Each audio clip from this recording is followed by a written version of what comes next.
Wilted and whimpering, dry and abandoned, thirsty and searching for just a sip of mercy, but all I can see ends up being a mirage. Raindrops seem to skip me like rocks. Why am I so easy to leave? Unpicked, unable to speak. Being unheard is the same as being unseen. Wilted and afraid, regretful and ashamed, unaware of habitual harassment, my petals are stained, some are absent. Checkmate. Covered in dirt, pretending I hate is more acceptable than admitting I hurt. Wilted and tormented, my torrential tears aren't enough to nourish this thirst. My roots are anchored in a shadow. The sun simply burns my bloodshot eyes and shines a spotlight on the evidence that I'm rotten. Forgotten. Potpourri may be my only chance to be severed from these roots that choke me. Yes, they'll just burn me to make use. Mixing my dry skin with spice, stirred in a bowl to soothe, they'll inhale the scent of my remains and recline in their careless domain where I wasn't suitable to grow. I know, I'm not presentable to show. A vase would reject me, lace would likely disrespect me. They'd never want me to be seen. I'd never be cast for the scene where the girl in love peels back the layers of me, asking my petals to answer her hopeful question. Does he love me? However, I can't help but notice the dirt that splashes on me is the same as all the others. So why am I so ashamed of my distressed colors?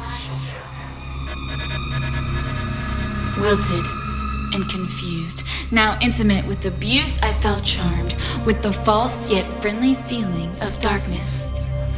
It became comfortable, almost serene, like a leaf floating gently down the stream, alone with my thoughts, wishing daydreams would intervene.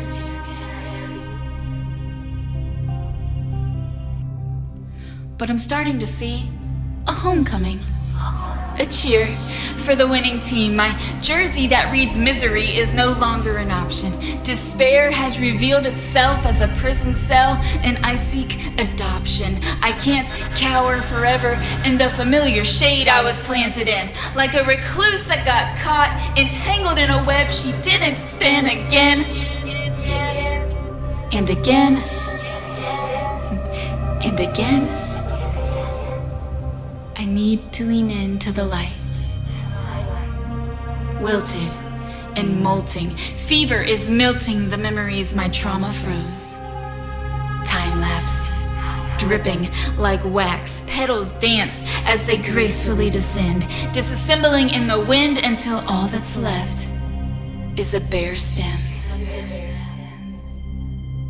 Wilted and kneeling, I spent so much time feeling overwhelmed, striving to pick up the fallen petals, prying them off the ground, desperately trying to rehydrate them. I'd hold them together with faux strength, coping, only coping, by coloring them in with leftover paint, hoping I'd pass as a living rose. But it would never last. I'd start itching from the dryness, a rash that resembled shyness unmasked. I hid my puncture wounds tucked inside my mind as I continued to collapse. I feared relapse as I watched petals I was so attached to fade to black. Wilted and healing, I was left skinned and peeling, in conditions so cold it took ditching my own protective petals that served as an army with shields. As they lowered their smokescreen, it allowed the gardener to mend, settle, and heal my soul, transplant and expose, swarmed by thorns, recounting every petal that fell, with each one a story to tell someone else that he loves me. never did he love me not. My soul is bought, my ground transformed, my thorns matured into sharpened swords, twisting together, resembling a crown like the one my king wore when the veil was torn. So I thought they loved me not, but who are they to save me? I'm redeemed. I'm free. And now with every petal to ever fall again, I'll always be reminded that he does love me. And though the broken pieces still have beauty, the old has passed away. My life may fade, but it will never decay as he resurrects all new petals, blooming with his name, a heavenly arrangement, a holy bouquet.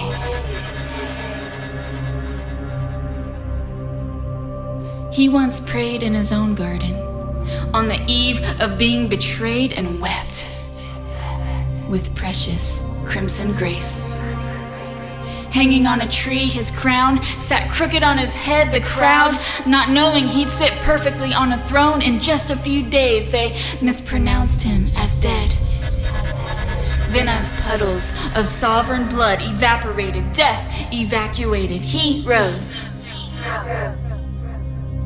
And now that same crimson grace fell down on me like rain, watering the flower bed, repainting a wilted rose red.